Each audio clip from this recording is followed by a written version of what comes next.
The wait is finally over. That's what Zebec said. But why though? Well, it's because they recently officially launched the mobile version of their super app. It's been a long time coming. There's been some delays, but they officially launched it.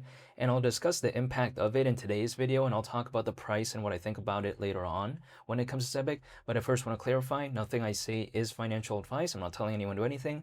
This is just my personal overview, review, and outlook when it comes to this, and also my perspective. Now, if we take a look at the mobile version of the super app, it's pretty legendary just because it kind of completes this storyline when it comes to Zebec.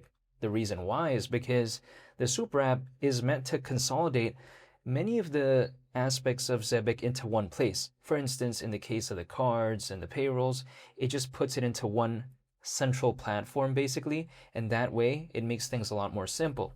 Now, originally, earlier on this year, we saw the launch of the desktop version in regard to the super app. That was really massive.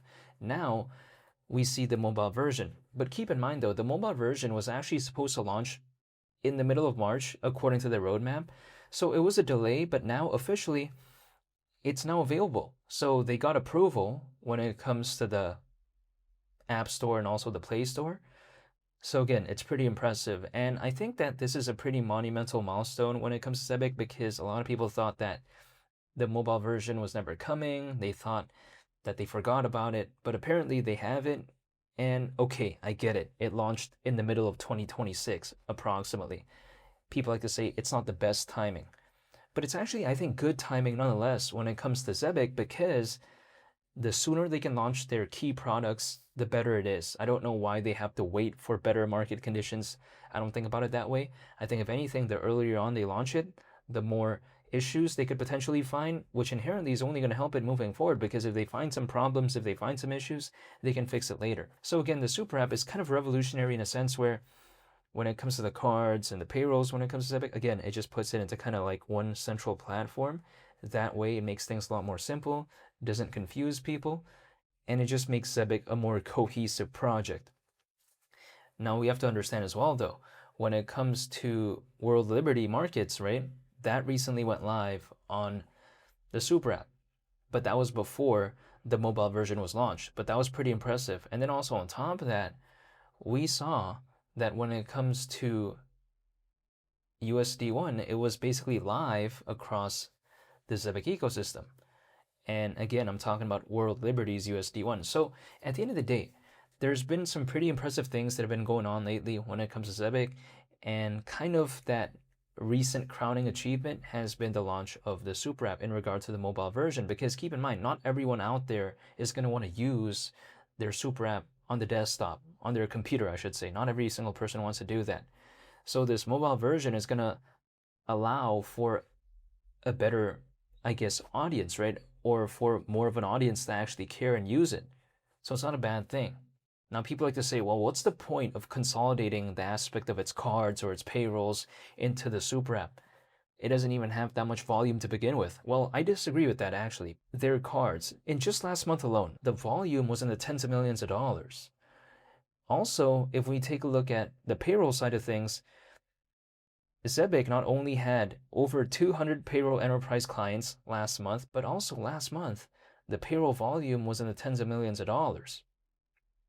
So I think sometimes people don't consider this, but that's just what's going on when it comes to Zebec. So of course, naturally, having an aspect like the cards and the payrolls, and how that's so integral and so crucial to Zebec and just how well it's doing, it's important to have that into one platform, in which case, again, we see the super app. So again, we see the desktop version, now we see the mobile version. Zebec kind of completed the storyline. Now, if I take a look at it as well, Zebec, people like to say, well, it's kind of down. Well, yeah, I mean, Bitcoin's also down, Solana, Ethereum, and all this. Bitcoin, it's not doing good, so what's going to happen? Zebec is going to randomly go on an independent rally of its own, especially with the market not doing the best? No, it can't do that. Zebec can't just randomly do that, right? Zebec is going to be greatly affected by the market sentiment overall. So when people like to say, well, the launch of the mobile version of the super app was such a flop, it was a fail because it didn't move the price charts when it comes to Zebec, it's actually down almost 2% in the past 24 hours. Again, that's not the correct criteria, in my opinion, for me to evaluate this, because this is not going to affect the price charts in any sort of significant way, and it clearly isn't as of right now. But launching the mobile version of the super app is going to affect Zebec for many years to come. So it's not a short-term thing, it's more of a long-term thing. I think sometimes people think that because the price charts didn't move, that means whatever they launch is really bad, but I sometimes disagree with that. Now, if I take a look at it as well, Zebec in terms of market cap, it's still hovering at around 200 million. But if we take a look at it a little bit deeper, why is this kind of a little bit impressive considering still, even though it's not the best? Well, if we take a look at it, let's say in the case of Onyx, right, which is Zebec's closest competitor. Last year, the market cap peaked at around $1 billion. Keep in mind, Zebec last year only peaked at around 540 million. So basically, Onyx doubled what Zebec reached at one point last year. But here's the thing, Onyx, as of right now, the current market cap is around 150 million. When we take a look at Zebec, it's at around 200 million.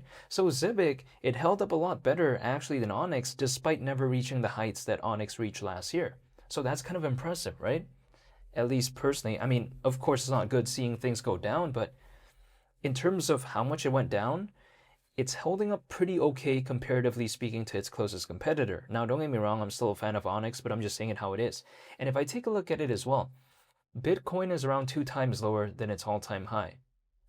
Zebec is around 2 times lower than its peak in terms of market cap last year. So as an altcoin, Zebec has been holding up pretty okay, surprisingly. Now, what do I think caused it to hold up pretty okay? Well, I think it's because Zebec announced a partnership with Ripple and Stellar, which is so massive, right? So I think indirectly that's going to bring a lot more attention when it comes to Zebec.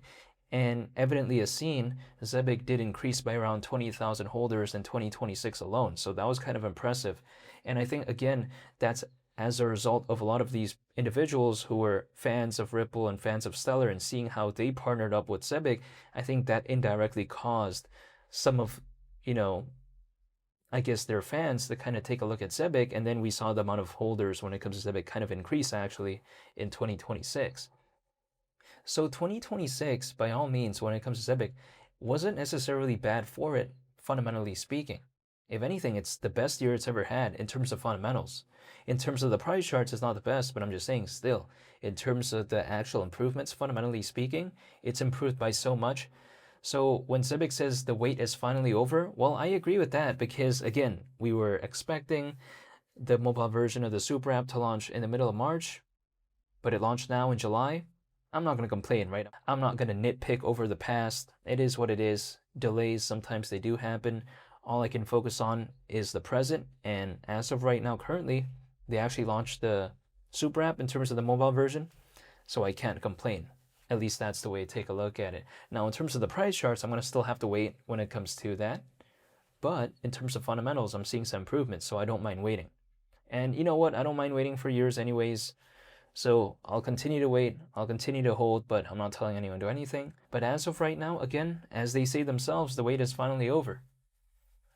Now, on to the next, right? We don't know what they're going to be announcing next, but hopefully it's something pretty cool. But if they do announce anything, I'll be sure to make a video on it. So I want to say thank you so much for watching, and I hope you all have a very wonderful and fantastic day.